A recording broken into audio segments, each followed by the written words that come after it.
Welcome to the Dr. R Craft CSS Backgrounds tutorial.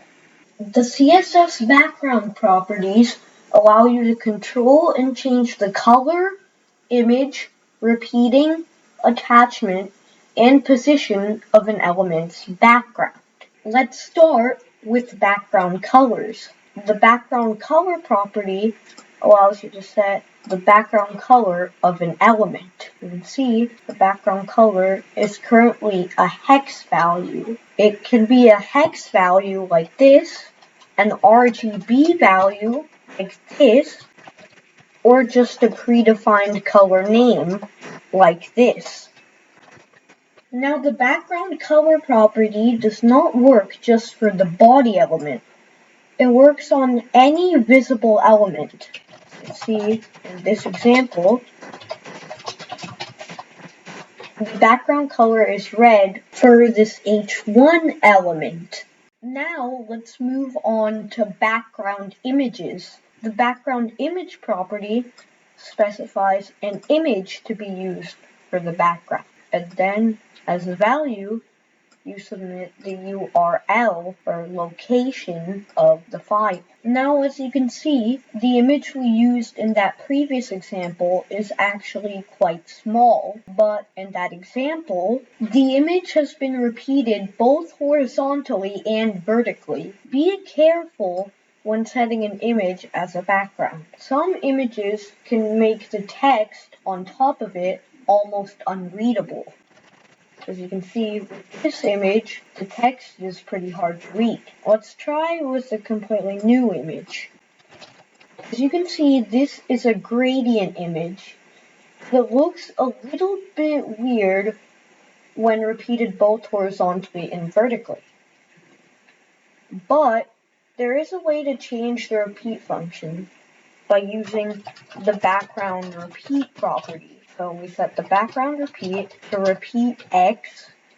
Repeat X is for horizontal repeat, and repeat Y is for vertical repeat. And now this looks a lot better. In addition, you can choose to make the background image not repeat at all. This is done by setting the background repeat property to no repeat. So this image right here is not repeating.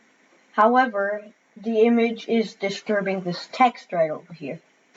That's where the background position property comes in handy.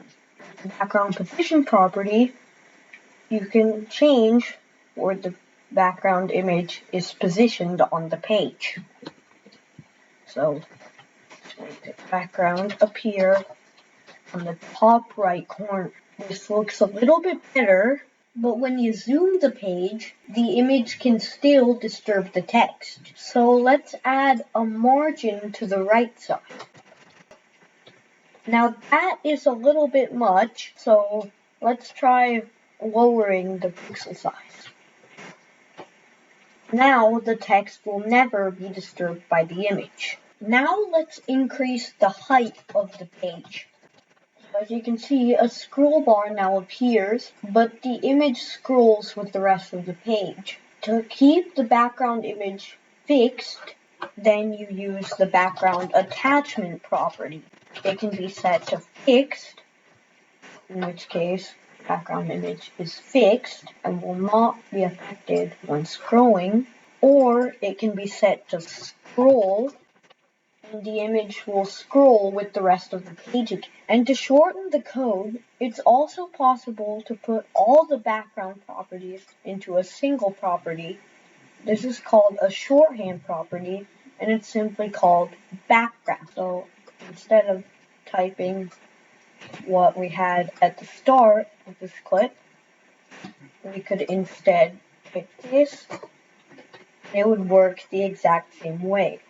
It's just a little bit shorter since we're using a shorthand property. Now, the appropriate values for the shorthand background property are background color, background image, background repeat, background attachment, and background position. It doesn't matter if some of these property values are missing, as long as the present ones are in this order. As you can see, we haven't included background attachment since there's no scroll bar even available.